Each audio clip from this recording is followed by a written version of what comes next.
எல்லோருக்கும் வணக்கங்க. இன்றைக்கி நம்ம பிளேலிஸ்ட்டில் ஒரு ஸ்நாக்ஸ் ரெசிபி தான் பார்க்க போகிறோம். சுவையான, ஆரோக்கியமான ஒரு கிறிஸ்பியான வடையோட ரெசிபி தாங்க இன்றைக்கி பார்க்க போகிறோம். இது பார்த்திங்கன்னா ரொம்ப நேரத்துக்கு கிறிஸ்பியாகவே இருக்கும். எண்ணெயும் பார்த்திங்கன்னா அதிகமாக குடிக்காது.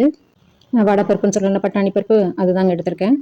1/4 கப் எடுத்திருக்கேன். அதை 1 மணி நேரம் நல்லா கழுவிட்டு ஊற வச்சுருக்கேன். 1 மணி நேரத்துக்கு அப்புறம் தண்ணியை வடிவிட்டு எடுத்து வச்சுருக்கேன். மொத்தமாக 2 மணி நேரங்க. கொஞ்சமாக முட்டைக்கோஸ் நான் சீவி எடுத்திருக்கேன். இது ஆப்ஷனல் தான். இந்த துருவன முட்டைக்கோஸ் தண்ணியில் நல்லா அலசி எடுத்துக்கலாம். தண்ணி சுத்தமாக வடிவிட்டு வடித்து எடுத்துக்கலாங்க. ஒரு சொட்டு கூட தண்ணி இருக்கக்கூடாது. ஒரு மிக்ஸி ஜாரில் ஒரே ஒரு வரமிளகாய் கிள்ளி போட்டுக்கிறேன். நீங்கள் உங்களுக்கு காரத்துக்கு தகுந்த மாதிரி எடுத்துக்கோங்க. ஒரு 5-6 பல் பூண்டு இதில் சேர்த்துக்கிறேன். ஒரு துண்டு இஞ்சி சேர்த்துக்கிறேங்க. பருப்பு பட்டாணி பருப்பு கேஸுங்கிறதுனால நான் 1 கப்பு சின்ன வெங்காயம் உரிச்சு வச்சுருக்கேன். அதையும் இதிலேயே சேர்த்துக்கிறேன். நான் கூடவே சேர்த்து அரைச்சி எடுத்துக்கிறேன். இல்லை உங்கள் வீட்டில் சின்ன வெங்காயம் விரும்பி சாப்பிடுவாங்கன்னா நீங்கள் கட் பண்ணி கூட போட்டுக்கலாங்க. இது கூட நம்ம ஊற வச்சு வடித்து வச்சுருந்தோம் இல்லையா, அந்த பருப்பையும் சேர்த்து நல்லா கொரகொரப்பாக அரைச்சி எடுத்துகிட்டு வந்துக்கலாங்க. ஒரு பாத்திரத்துக்கு மாற்றிட்டு ஒரு பிடி நம்ம துருவி வச்சுருந்த இந்த முட்டைக்கோஸ் இதில் சேர்த்துக்கலாங்க. ஒரு கொத்து கருவேப்பிலையும் கிள்ளி போட்டுக்கிறேன். நான் நல்லா 2 கைப்பிடி அளவுக்கு சத்தான முருங்கைக்கீரையும் நம்ம இதில் சேர்த்துக்கலாங்க. குட்டி குட்டியாக நறுக்கி வச்சுருக்கேன். தேவையான அளவுக்கு உப்பு சேர்த்துக்கலாம். எனக்கு ஒரு 7 வடைக்கான உருண்டைகள் கிடச்சிருக்குங்க.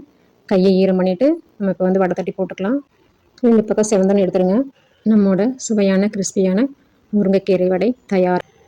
இன்றைக்கி ரொம்ப ஹெல்த்தியான கருப்பு முழு உளுந்தில் வடை எப்படி பண்ணலான்னு பார்க்கலாங்க. அதுக்கு கருப்பு முழு உளுந்து கல்லெல்லாம் இல்லாமல் சுத்தம் பண்ணிவிட்டு நல்லா கழுவிட்டு ஒரு 2 மணி நேரம் ஊற வச்சுருக்கேன். 50 கிராம் எடுத்திருக்கேன். பாருங்கள், 100 விளக்கில் பாதி எடுத்திருக்கேன். அது கூட பச்சரிசி 1 டேபிள் ஸ்பூன் அதையும் நல்லா கழுவிட்டு 2 மணி நேரம் ஊற வச்சுருக்கேன். கூட ஒரு பெரிய வெங்காயம் நல்லா கழுவிட்டு ஸ்லைஸ் பண்ணி பொடியாக நறுக்கி வச்சுருக்கேன். ஒரு பிடி கோஸ் அதையும் நல்லா ஸ்லைஸ் பண்ணி ஃபைனாக துருவி வச்சுருக்கேன். 1/2 டீஸ்பூன் மிளகு எடுத்து வச்சுருக்கேன். 2 கொத்து கருவேப்பிலை நல்லா கழுவிட்டு குட்டி குட்டியாக பொடியாக நறுக்கி எடுத்து வச்சுருக்கேன். இது கூட ஒரு துண்டு இஞ்சி, ஒரு 4-5 பல் பூண்டு எடுத்து வச்சுருக்கேன்.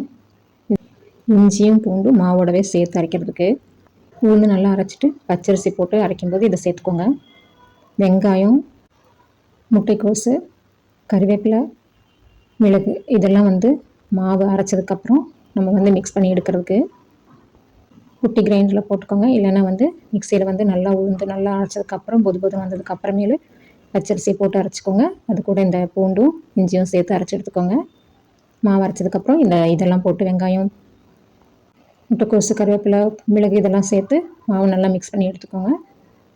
கை நல்லா ஈரம் பண்ணிவிட்டு கொஞ்சம் கொஞ்சமாக சின்ன சின்ன உருண்டைகளாக பிடிச்சி எண்ணெயில் போட்டு எடுங்க.